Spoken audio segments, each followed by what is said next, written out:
Hello, welcome to artist channel. ഇന്ന് നമ്മളിവിടെ നമ്മുടെ കുരുമുളക് വലിക്കുകയാണ് കേട്ടോ.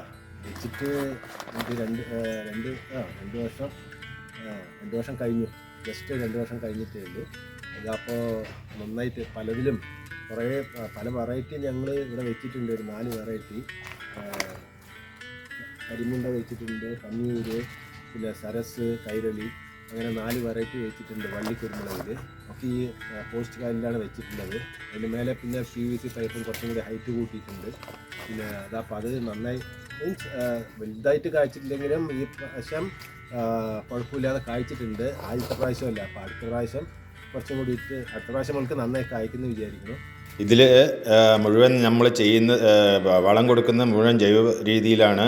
ചാണകപ്പൊടി, അതുമാതിരി ആട്ടുംകാഷ്ടം, അങ്ങനത്തെയൊക്കെയാണ് കൊടുക്കുന്നത്. സ്ലറി, ജീവാമൃതം അതൊക്കെ ഉണ്ടാക്കിയിട്ടാണ് കൊടുക്കുന്നത്. പിന്നെ പെസ്റ്റിസൈഡ് ഒന്നും ചെയ്തിട്ടില്ല ഇതുവരെ, അങ്ങനെ അസുഖം വന്നിട്ടില്ല. പിന്നെ ഇത് ഗ്രാഫ്റ്റ് തൈകളാണ് വെച്ചിട്ടുള്ളത്, അതുകൊണ്ട് ഈ വേര് ചെയ്യൽ അങ്ങനത്തെ അസുഖങ്ങളൊന്നും വരില്ല, മാക്സിമം വരില്ല. വെള്ളക്കെട്ടുള്ള അവിടെ ഏറ്റവും ബെസ്റ്റാണ് ഈ കൊളിബ്രിയത്തിൽ ഗ്രാഫ്റ്റ് ചെയ്തിട്ടുള്ള തൈകൾ വയ്ക്കുന്നത്. പിന്നെ ഇതിൻ്റെ കുറ്റിക്കുരുമുളക് ഞങ്ങളുടെ അടുത്ത് ഉണ്ട് ഇവിടെ. അത് നന്നായി കായ്ക്കും.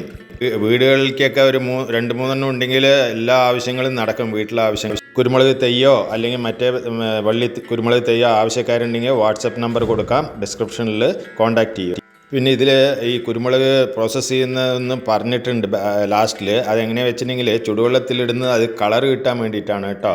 ഇവിടെ കുരുമുളകിലൊക്കെ ചുടുവെള്ളം ഒഴിക്കുകയാണ് കേട്ടോ, ബോയിൽ ചെയ്യാൻ വേണ്ടിയിട്ട്. ഒന്ന് ചുടുവെള്ളം ഒഴിച്ചിട്ട് കുറച്ച് നേരം വെച്ചിട്ട് അതിനപ്പം തന്നെ എടുത്ത് ഉണക്കാനിടണം. ഇതാ കണ്ടു, എല്ലാം വാരി എടുത്ത് വെച്ചിരിക്കണം. ഇനി ഇതിനെ അങ്ങനെ നമുക്ക് ഉണക്കാനിടാം.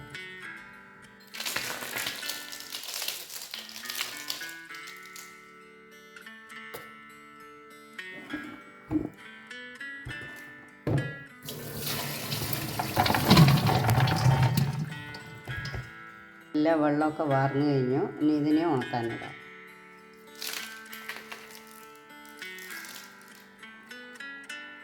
എൻ്റെ ഇങ്ങനെ എന്താ പറയുക, ഇപ്പോൾ ആദ്യമായിട്ടാണ് ചെയ്യണ കുരുമുളക്. അതിന് അത്ര വലിയ ഒന്നിച്ചങ്ങോട്ട് പുഴുങ്ങിയെടുക്കാനുള്ള ഇതൊന്നും ഇല്ല. അതാണ് ഞാനൊരു കുറച്ചായിട്ട് ചെയ്യണത്. ഇനിയിപ്പോൾ ഇതെല്ലാം കൂടി മേലെ കൊണ്ടേ വെക്കുന്നു.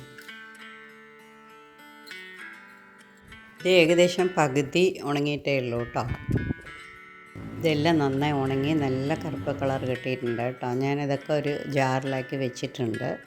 പിന്നെ നമുക്ക് ഒരു കാര്യം കൂടി ഉണ്ട് കേട്ടോ. ആ തിരി വന്നിട്ട് ആ തിരിയിലുള്ള ചെറിയ കാമ്പുകളൊക്കെ ഉണ്ടാവും ചിലപ്പോൾ ഉണങ്ങുമ്പോൾ. സോ അതിനെ നമ്മൾ എടുത്ത് കളഞ്ഞിട്ട് വേണം എടുത്ത് വയ്ക്കാൻ കേട്ടോ. അപ്പോൾ ഞാനെടുത്ത് വെച്ചതിലും കുറച്ചൊക്കെ ഉണ്ട്. ഞാൻ അങ്ങനെ വെച്ചു, യൂസ് ചെയ്യുമ്പോൾ എടുക്കാമല്ലോ പറഞ്ഞിട്ട്. പിന്നെ ഞാൻ കുറച്ച് ആവശ്യത്തിനായി ഒന്ന് ക്രഷ് ചെയ്ത് വെച്ചിട്ടുമുണ്ട്, വീട്ടാവശ്യത്തിനായി കേട്ടോ. So happy gardening.